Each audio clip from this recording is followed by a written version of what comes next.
பொள்ளாச்சியில் நடைபெறும் அதிமுக தேர்தல் பிரச்சார பொதுக்கூட்டத்தில் முன்னாள் அமைச்சர் எஸ்.பி. வேலுமணி சற்று முன் பேசினார். அதனைத் தொடர்ந்து அதிமுக பொதுச் செயலாளர் எடப்பாடி பழனிசாமி பேசி வருகிறார். அதனை பார்க்கலாம். இப்பொழுது வருங்கால முதலமைச்சர் நம்முடைய மாவட்டத்துக்கு, பொள்ளாச்சி நகரத்துக்கு எண்ணற்ற திட்டங்களை, கேட்ட திட்டங்களை எல்லாம் செய்த ஒரே தலைவர், ஒரே பொதுச் செயலாளர் எடப்பாடி அவர்கள் இப்பொழுது வீர உரையாற்றுவார்கள். இங்கே பொள்ளாச்சி நாடாளுமன்ற தேர்தல் பிரச்சார கூட்டத்தில் எங்கே பார்த்தாலும் மக்கள் வெள்ளம் கடல் போல் காட்சியளிக்கிறது. இந்த பொள்ளாச்சி நகரமே குலுங்குகின்ற அளவிற்கு மக்கள் வெள்ளம் குழுமி இருக்கின்றது. இது தேர்தல் பிரச்சார கூட்டம் இல்ல, வெற்றி விழா கூட்டம் போல் காட்சியளிக்கின்றது. கிராமத்தில் பழமொழி உண்டு, விளையும் பயிர் முளையிலே தெரியும் சொல்லுவாங்க. வெற்றியினுடைய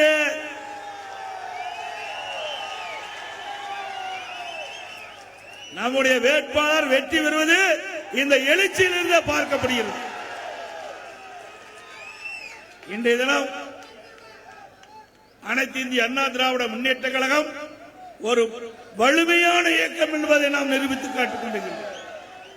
திரு ஸ்டாலின் பேசுகிறார், அண்ணா திமுக 2ஆம் 3ஆ போச்சுன்னு. ஸ்டாலின் அவர்களே பொள்ளாச்சியில் வந்து பாருங்க, அண்ணா திமுக கூட்டம் அப்படி இருக்கு.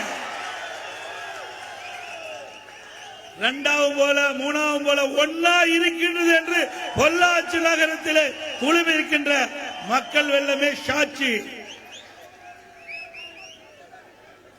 ஸ்டாலின் அவர்கள் எவ்வளவு முயற்சி பண்ணி பார்த்தார். அம்மா மறைவுக்கு பிறகு இந்த இயக்கத்தை உடைக்க முயற்சி செய்தார், முடக்க முயற்சி செய்தார். அத்தனையும் உங்கள் துணையோடு தவிடுபடியாக்கப்பட்டது. திரு ஸ்டாலின் அண்ணா திமுகவை உடைக்க எத்தனையோ அவதாரத்தை எத்தனையோ ரூபத்தில் எடுத்து பார்த்தார். அத்தனையும் கழக நிர்வாகிகள் தொண்டர் துணையோடு தூள் தூளாக நொறுக்கி எறிக்கப்பட்டது. அனைத்து இந்திய அண்ணா திராவிட முன்னேற்ற கழகத்தை உருவாக்கியவர் தெய்வ சக்தி படைத்த பொன்மனச்சம்மல் புரட்சி தலைவர் எம்ஜிஆர் ஸ்டாலின் அவர்களே. அதை கட்டி காத்தவர் இதே புரட்சி தலைவி அம்மா. இந்த இருவரும் தலைவர்கள் இந்த தமிழ்நாட்டு மக்களுக்காக இறைவன் கொடுத்த கொடை. நம்முடைய தலைவர்கள் மக்களுக்காக வாழ்ந்தார்கள். சில தலைவர்கள் வீட்டு மக்களுக்காக வாழ்ந்தார்கள். இன்றைக்கு இதே புரட்சி தலைவர் எம்ஜிஆர், இதே புரட்சி தலைவி அம்மா, இருவரும் தலைவர்கள் இந்த இயக்கத்தை உருவாக்கி கட்டி காத்து நம்மிடம் ஒப்படைத்து விட்டு சென்றிருக்கின்றார்கள். நாம் அத்தனை பேரும் கூட்டு பொறுப்போடு தேர்தல் என்ற போரில் எதிரிகளை ஓட ஓட விரட்டி வெற்றி கொடியை நாட்டுவோம்.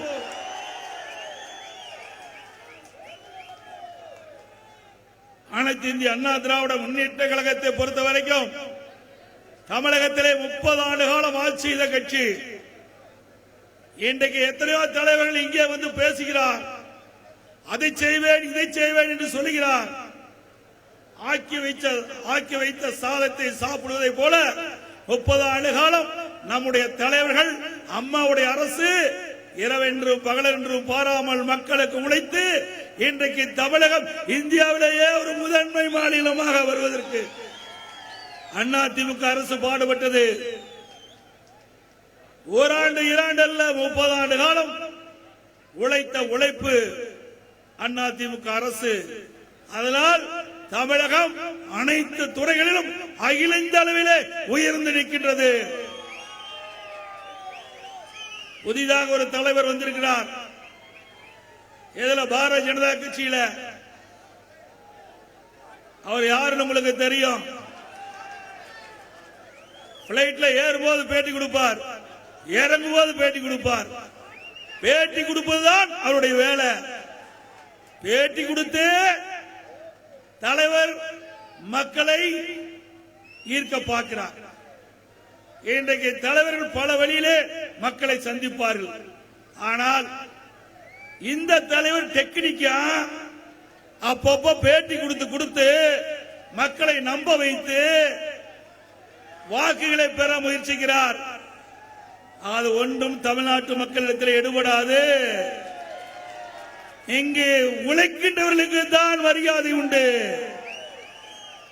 உழைக்கின்ற கட்சி அதிமுக கட்சி, மக்களுக்கு நன்மை செய்த கட்சி அரசாங்கம் அதிமுக அரசாங்கம். நீங்கள் எவ்வளவு பேட்டிகள் கொடுத்தாலும் ஒன்றும் எடுபட போவதில்லை. ஏன் நாங்க நினைச்சா பேட்டி கொடுக்க முடியாதா? தினந்தோறும் கொடுத்துக்கிட்டே இருக்கலாம். அதனால நாட்டு மக்களுக்கு என்ன பயன்? எப்பொழுது எதை சொல்ல வேண்டுமோ அப்பொழுது அதை சொன்னால் அது மக்களிடத்திலே நம்பிக்கை கிடைக்கும். எல்லாவற்றிற்கும் பேட்டி, எதுவுமே இல்லை என்று சொல்வதற்கா இல்லை. அனைத்து இந்திய அண்ணா திராவிட முன்னேற்ற கழகத்தை பொறுத்த வரைக்கும் தொண்டன் முதல் நிர்வாகி வரை மக்களுக்கு உண்மை செய்வதை மட்டும் வாக்குறுதியாக கொடுப்பார்கள். அது ஐஎஸ்ஐ மாறி அதிமுகவுக்கு கொடுக்கப்பட்ட வாக்குறுதியை நிறைவேற்றுகின்ற ஒரே கட்சி அதிமுக கட்சி, அதிமுக அரசாங்கம். இதே புரட்சி தலைவர் எம்ஜிஆர் இருக்கும் போதும் பல்வேறு வாக்குறுதிகளை கொடுத்தார். அவர் இருக்கின்ற வரை நிறைவேற்றினார். மக்களிடத்திலே வாழ்ந்து கொண்டிருக்கின்றார். இதே புரட்சி தலைவி அம்மா அவள் இருக்கின்ற பொழுது என்னென்ன வாக்குறுதி கொடுத்தார்களோ அதையெல்லாம் தவறாமல் நிறைவேற்றினார்கள். நாட்டில் எத்தனையோ தலைவர்கள் பிறக்கின்றார்கள், வாழ்கின்றார்கள், இறக்கின்றார்கள். மக்கள் மனதிலே வாழ்ந்து கொண்டிருக்கின்ற தலைவர்கள் நம்முடைய தலைவர்கள். பொன்மனச்சம்பல் புரட்சி தலைவர் எம்ஜிஆர், புரட்சி தலைவி அம்மா இன்றைக்கு மக்கள் மனதிலே வாழ்ந்து கொண்டிருப்பதற்கு காரணம் அவர் வாழ்ந்த காலத்திலே எண்ணற்ற நன்மைகளை மக்களுக்கு செய்த காரணத்தினாலே இன்றைக்கு மக்கள் உள்ளத்திலே தெய்வமாக வாழ்ந்து கொண்டிருக்கிறார். இந்த தலைவரை போல எத்தனை தலைவர்கள் இருந்தாலும் அதிமுகவை ஒன்றும் செய்ய முடியாது. இது தொண்டர் நிறைந்த கட்சி, தொண்டர் நிறைந்த கட்சி அதிமுக கட்சி. உங்களை போல் தலைவன் தலைவன் என்று சொல்லுகின்ற கட்சி அல்ல. இங்க எல்லாரும் ஒரே பதவியில் இருக்கிறோம். ஆக மேடையில் இருப்பதும் சரி, இங்கே நிற்பதும் சரி, சரி சமமாக பார்க்கக்கூடிய கட்சி அதிமுக கட்சி. இங்கே ஏற்ற தாழ்வே கிடையாது. யார் உழைக்கின்றார்களோ, யார் இயக்கத்துக்கு விசுவாசமாக இருக்கின்றார்களோ அவர்கள் நிச்சயமாக ஏதாவது ஒரு பதவிக்கு வந்தே தீர்வார்கள். இன்றைய தினம் மத்தியிலிருந்து அடிக்கடி தமிழ்நாட்டுக்கு வந்துட்டு போயிட்டு இருக்கிறாங்க. அதனால என்ன பிரயோஜனம்? வர்றவங்க ஏதாவது ஒரு திட்டத்தை கொடுத்து அதனால மக்கள் நன்மை பெற்றிருந்தா பிரயோஜனம் உண்டு. அதை விட்டுட்டு நேரா ஏரோப்ளான் வந்து இறங்குறாங்க, ரோட்ல போறாங்க, அதோட முடிஞ்சு போச்சு கதை. மக்கள் ஓட்டு போட்டுருவாங்களா? என்ன தமிழ்நாட்டு மக்கள் என்ன சாதாரணவர்களா? அறிவு திறன் படைத்தவர்கள்.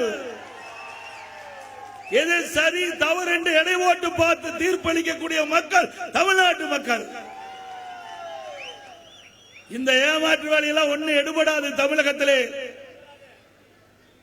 நாங்க கஷ்டப்பட்டு 30 ஆண்டு காலம் சிறப்பான ஆட்சி அடைத்து பல்வேறு திட்டங்களை கொண்டு வந்து நிறைவேற்றி இன்றைக்கு அதிமுக ஆட்சியிலே நிறைய நன்மைகள் மக்களுக்கு கிடைத்திருக்கின்றது, கிராமத்திலிருந்து நகரம் வரை.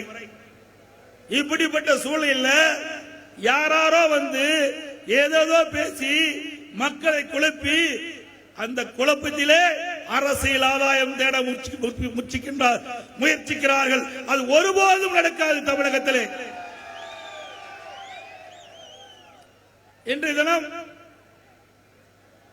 பாரதிய ஜனதா கட்சி சேர்ந்த தலைவர் இந்த பகுதியிலே நான் அதை செய்வேன் இதை செய்வேன் என்று தினந்தோறும் வாடிக்கையாக பத்திரிகையின் வாயிலாக ஊடகத்தின் வாயிலாக கருத்தை தெரிவித்து வருகிறார். இங்கே ஒரு மிகப்பெரிய திட்டம், அந்த திட்டம் பரம்பிக்குளம் ஆழியாறு அணைக்கட்டு பாசன திட்டத்தில் விடுபட்டுள்ள ஆனைமலையாறு நல்லாறு திட்டம். அந்த திட்டத்தை இவர் நிறைவேற்றி தருவாராம். எப்படி நிறைவேற்ற முடியும்? இது மாநில அரசாங்கத்தினுடைய பிரச்சனை. தமிழ்நாடு அரசு, கேரள அரசு, இரண்டு அரசுகளும் பேசி தீர்க்கக்கூடிய பிரச்சனை. அதன் அடிப்படையில் நான் முதலமைச்சர் இருந்த பொழுது அறிவச்சோதர் திரு வேலுமணி அவர்கள் அமைச்சராக இருந்தார், திரு கருப்பணன் அவர்கள் அமைச்சராக இருந்தார், அண்ணன் பொள்ளாச்சி ஜெயராமன் அவர்கள் சட்டப்பேரவை துணைத் தலைவராக இருந்தார். 3 பேரை அழைத்துக் கொண்டு நேராக கேரளா சென்று அங்கே கேரளா முதலமைச்சர் பினராயி விஜயன் அவர்களை சந்தித்து பேச்சுவார்த்தை நடத்தினோம். நம்முடைய குழுவில் பொதுப்பணித்துறை செயலாளர், பொதுப்பணித்துறையை சேர்ந்த தலைமை பொறியாளர்கள், கேரளா மாநிலத்தைச் சேர்ந்த முதலமைச்சர், துறையுடைய முதலமைச்சர், பொதுப்பணித்துறையை சேர்ந்த செயலாளர், பொதுப்பணித்துறையை சேர்ந்த தலைமை பொறியாளர், ஏனைய பொறியாளர்கள் இரண்டு குழுவும் கேரளாவிலே சந்தித்து பேச்சுவார்த்தை நடத்தினோம். பேச்சுவார்த்தை சுமூகமாக ஏற்பட்டது. முதற்கட்டமாக நாங்கள் பேசி முடித்தோம். அப்பொழுது இரு தரப்பில் இருக்கின்ற துறை செயலாளர் மட்டத்திலே பேச்சுவார்த்தை நடத்தலாம். பிறகு இரு தரப்பில் இருக்கின்ற பொதுப்பணி தலைமை பொறியாளர் மட்டத்திலே பேச்சுவார்த்தை நடத்தலாம் என்று ஒரு முடிவு செய்து நானும் கேரள முதலமைச்சர் மரியாதைக்குரிய பினராயி விஜயன் அவர்களும் கூட்டாக பேட்டி கொடுத்தோம். அதற்கு பிறகு பல முறை நம்முடைய செயலாளர்களும் கேரள பொதுப்பணித்துறை செயலாளரும் பேச்சுவார்த்தை நடத்தினார்கள். பல முறை தமிழ்நாட்டுடைய பொதுப்பணித்துறையினுடைய தலைமை பொறியாளர், ஏனைய பொறியாளர், கேரள மாநிலத்தைச் சேர்ந்த தலைமை பொறியாளர், மற்ற ஏனைய பொறியாளர்கள், இந்த குழு பல முறை தமிழ்நாட்டிலையும் கேரளாவையும் மாறி மாறி பேச்சுவார்த்தை நடத்தப்பட்டது. அதுக்கு பிறகு கொரோனா வந்துவிட்டது. இடையில கொரோனா வந்தாச்சு. கொரோனா வந்த காரணத்தினால அந்த பேச்சுவார்த்தை தடைபட்டது. அதற்கு பிறகு ஆட்சி மாற்றம் ஏற்பட்டது. திராவிட முன்னேற்ற கழகம் ஆட்சிக்கு வந்த பிறகு கிடப்புல போட்டாங்க. ஆக ஆனமலை நல்லாறு திட்டத்தை நிறைவேற்றுவதற்கு பாடுபட்ட அரசாங்கம் அதிமுக அரசாங்கம். இன்றைக்கு இது இரு மாநிலமும் பாரதிய ஜனதா ஆட்சி இல்ல. இங்க தமிழ்நாட்டில் எப்பொழுதுமே பாரதிய ஜனதா ஆட்சி வர்றதுக்கு வாய்ப்பே இல்லை. கேரளாவில் ஒன்னா கம்யூனிஸ்ட் ஆட்சி, இல்லது காங்கிரஸ் ஆட்சி. இப்படி இருக்கின்ற பொழுது எப்படி இந்த ஆனமலையாறு நல்லாறு திட்டத்தை இந்த பாரதிய ஜனதா தலைவர் நிறைவேற்றப்படும் என்று வாக்குறுதி கொடுக்க முடியும்? இது மத்திய அரசு தலையிட்டு இதை முடித்து வைக்கின்ற வாய்ப்பு குறைவு. ஏனென்று சொன்னால் இரண்டு மாநிலத்தினுடைய முதலமைச்சர்கள் பேசி தீர்க்கக்கூடிய பிரச்சனை இது. உதாரணத்திற்கு ஒன்று சொல்கிறேன். காவிரி நதிநீர் பிரச்சனை, பொன்மனச்செம்மல் புரட்சி தலைவர் எம்ஜிஆர் இருந்தார். அதுக்கு பின்பு ஒரு முதலமைச்சர், அதுக்கு பிறகு அம்மா முதலமைச்சர். பல முறை கர்நாடக அரசோடு பேச்சுவார்த்தை நடத்தினோம். பேச்சுவார்த்தை முடிவுக்கு வரவில்லை, உடன்பாடு எட்டவில்லை. உடனே உச்ச நீதிமன்றத்திலே வழக்கு தொடரப்பட்டு அதன் மூலமாக சட்டத்தின் அடிப்படையிலே நமக்கு தீர்ப்பை பெற்றோம். ஆக மத்திய அரசினால் இந்த பிரச்சனை தீர்க்க முடியாது.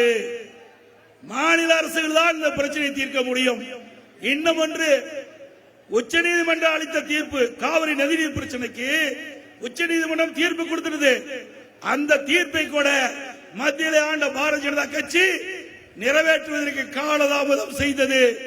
அதை கண்டித்து நம்முடைய நாடாளுமன்ற உறுப்பினர்கள் கிட்டத்தட்ட 37 பேர் 2014 தேர்ந்தெடுக்கப்பட்டவர்கள் நாடாளுமன்றத்திலே உச்ச நீதிமன்ற தீர்ப்பை விரைந்து அமுல்படுத்த வேண்டும் என்று நாடாளுமன்றத்திலே தொடர்ந்து குரல் கொடுத்து அழுத்தம் கொடுத்து 22 நாட்கள் நாடாளுமன்றத்திலே ஒத்தி வைத்தோம். கூட்டணியில் இருக்கின்ற பொழுது தமிழ்நாடு சார்ந்த பிரச்சனை நீங்க தீர்க்கல, இந்த பிரச்சனை நீங்க தீர்க்க போறீங்களா? சிந்திச்சு பாருங்க. எப்படி மக்களை ஏமாற்றுறாங்க, எப்படி விவசாயிகளை ஏமாற்றுறாங்க என்பதை மக்கள் சிந்திக்க வேண்டியதற்காக சொல்கிறேன். அதே போல உச்ச நீதிமன்ற தீர்ப்பு, மேகதாது அணை கட்ட முடியாது. உச்ச நீதிமன்ற தீர்ப்பின்படி இன்றைக்கு காவிரி நதிநீர் மேட்டூருக்கு வருகிறது. அதை இடையிலே தடுக்கவோ திருப்பி அணுவோ தேக்கவோ கூடாது என்று உச்சநீதிமன்றம் தெளிவான தீர்ப்பு கொடுத்திருக்குது. அப்படி இருந்தும் மத்திய அரசு தலையிட்டு அதை முடிவுக்கு கொண்டு வரவில்லை. ஏனென்றால் கர்நாடகத்தில் பாரதிய ஜனதா ஆட்சி இருந்தது. அப்பொழுது அங்க இருக்கின்ற முதலமைச்சர், நீர்ப்பாசனத்துறை அமைச்சர் மேகதாதுலே அணை கட்டப்படும் என்ற செய்தியை சொல்லிக் கொண்டிருந்தார்கள். அப்பொழுதெல்லாம் திரு அண்ணாமலை அவர்கள் வாய் திறந்து பேசவில்லையே. உச்சநீதிமன்றம் அளித்த தீர்ப்பை யாரும் மீறக்கூடாது அப்படி என்று நாட்டுடைய பிரதமர் சொன்னாரா? சொல்லலையே. ஆக தமிழ்நாட்டுடைய பிரச்சனையை மத்தியில் இருக்கின்ற ஆட்சியாளர்கள் கண்டுகொள்ளவில்லை. இதனால் தமிழ்நாடு மக்கள் பாதிக்கிறாங்க. ஆக அனைத்து இந்திய அண்ணா திராவிட முன்னேற்ற கழகத்தை பொறுத்த வரைக்கும் இப்பொழுதும் நாங்கள் சொல்கிறோம், இப்பொழுது மேகதாது பிரச்சனையை கர்நாடக அரசு, காங்கிரஸ் ஆண்டு கொண்டிருக்கின்ற கர்நாடக அரசு, அந்த முதலமைச்சர், நீர்ப்பாசனத்துறை அமைச்சர் திரு சிவகுமார் அவர்கள் மேகதாது அணை கட்டியே தீர்வேன் என்று இன்றைக்கு சபதம் எடுத்து பத்திரிகையிலே ஊடகத்திலே பேட்டி கொடுத்துக் கொண்டிருக்கின்றார். இப்பொழுதாவது உங்களுடைய பாரத பிரதமரோ அல்லது உங்களுடைய நீர்ப்பாசனத்துறை, மத்திய நீர்ப்பாசனத்துறை அமைச்சரோ மேகதாதில் அணை கட்ட முடியாது, சட்டப்படி அது தடுக்கப்படும் என்று சொல்லுங்க பார்க்கலாம். சொல்ல மாட்டாங்க. ஏன்னா கர்நாடகத்தில் பாரதிய ஜனதா முதல் ஆட்சி செய்யுது, இப்ப காங்கிரஸ் ஆட்சி செய்யுது, இப்ப தேர்தல் நடக்குது. இப்படி சொன்னா அங்க குழப்பம் ஏற்பட்டு விடும் என்று எண்ணி சட்டத்தை கூட அவர்கள் மதிக்காமல் சட்டப்படி நாம் கருத்தை தெரிவிக்கிறோம். அதற்கு கூட வலு சேர்க்கின்ற மாதிரி இங்கே இருக்கின்ற பாரதிய ஜனதா கட்சியுடைய அரசியல் தலைவர்கள் தமிழ்நாடு விவசாயிகளை காப்பதற்கு, தமிழ்நாடு மக்களை காப்பதற்கு, 20 மாவட்ட மக்களுக்கு குடிநீர் ஆதாரமாக விளங்கக்கூடிய காவிரி நதிநீர் பிரச்சனைக்கு குரல் கொடுக்க மறுக்கின்றார்கள். இது நியாயமா? மேகதாது அணை கட்டப்பட்டு விட்டால் டெல்டா மாவட்டம் பாலைவனமாகிவிடும். 20 மாவட்ட மக்களுக்கு குடிநீர் கேள்விக்குறியாகிவிடும். இப்படிப்பட்ட நிலைமையில கூட குரல் கொடுக்காதவர்கள் இங்கே ஆனமலையாறு நல்லாறு திட்டத்தை நிறைவேற்ற வேண்டும் என்று ஒரு பொய்யான செய்தியை பரப்பிக் கொண்டு வருகிறார்கள். இதை நம்ப வேண்டாம் என்பதற்காக இந்த விளக்கத்தை உங்களுக்கு தருகிறேன்.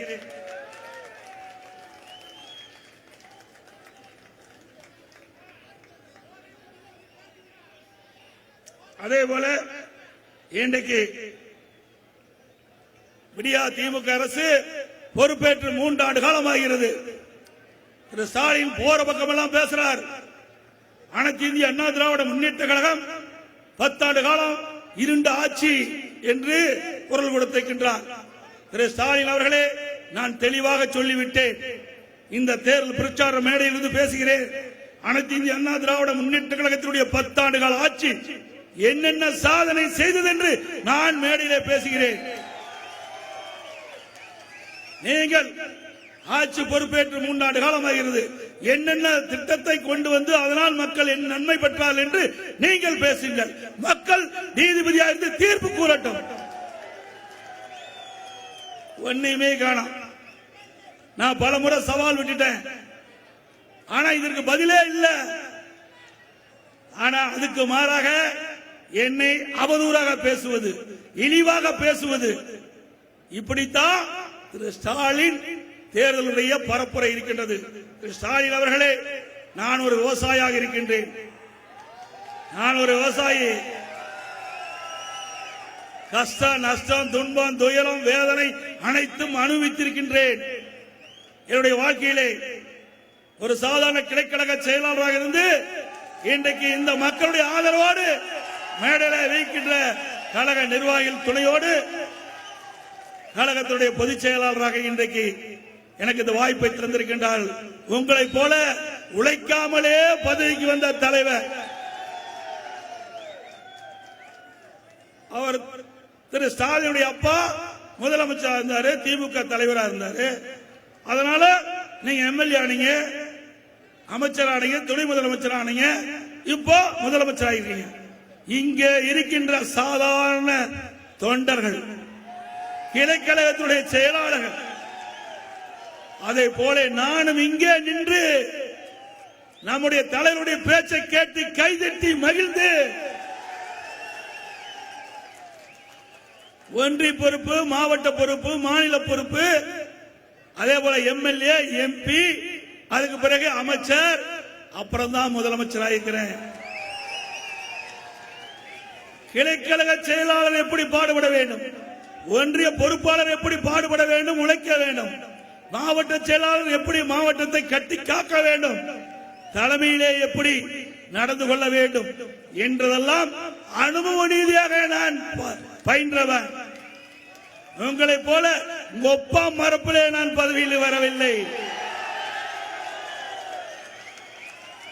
இந்த கட்சிக்கு உழைத்து விசுவாசமாக இருந்து எங்களுடைய மக்கள், கழக நிர்வாகிகள், தொண்டர்கள், மேலிட தலைமை பொறுப்பாளர் எனக்கு இந்த வாய்ப்பை, பொதுச்செயலாளர் வாய்ப்பை தந்திருக்கின்றார்கள்.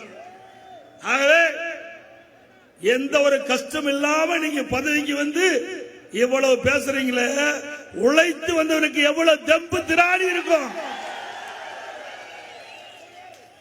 ஆக நான் எப்படி விமர்சனம் பண்ணாலும் இந்த விமர்சனத்தை தாங்கிக் கொண்ட சக்தியை புரட்சி தலைவர் எம்ஜிஆர் அவர்களும் அம்மா அவர்கள் எங்களுக்கு விட்டு சென்றிருக்கின்றார்கள். அதோட பேசுகின்ற போது சொல்லுகிறார், எடப்பாடி பழனிசாமி என்ன செய்தார் என்று. பொள்ளாச்சியில் வந்து பாரு என்னென்ன செஞ்சேன்னு தெரியும். நான் என்னென்ன செய்தேன் என்று பட்டியலிட்டு சொல்றேன். அதே போல நீங்கள் தேர்தல் பிரச்சார கூட்டத்திற்கு போகின்ற பொழுது உங்களுடைய ஆட்சியில என்னென்ன செய்தீர்கள் என்று பட்டியலிட்டு சொல்லுங்கள். எதுவுமே செய்யலையே, சொல்றதுக்கு ஒண்ணுமே இல்லையே. அதனாலதான் என்னை பத்தியா பேசிட்டு போயிடுறாரு. நீங்க அந்த கூட்டத்தில் பாருங்க, இங்க வந்துட்டு போயிட்டாரா இல்லையா? வரல. ஏன்னா அந்த கூட்டத்துக்கு நீங்க வரமாட்டீங்க. நாமெல்லாம் ரோசம் உள்ளவர்கள். அதுக்குள்ள ஒரு கூட்டம் இருக்குது, அவங்க வருவாங்க. அவர்கிட்ட கேட்டு தெரிஞ்சுக்கங்க.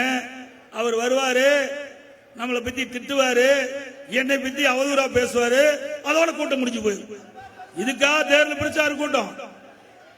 ஒரு முதலமைச்சர் தன்னுடைய ஆட்சி காலத்தில் என்னென்ன திட்டங்களை இந்த நாட்டு மக்களுக்கு வழங்கினேன், அதனால் நாட்டு மக்கள் ஏற்றம் பெற்றிருக்கிறார்கள், அதனால் நாட்டு மக்கள் நன்மை பெற்றிருக்கிறார்கள் என்று எடுத்து சொல்லுங்கள். அது ஒரு சிறந்த முதலமைச்சருக்கு அழகு.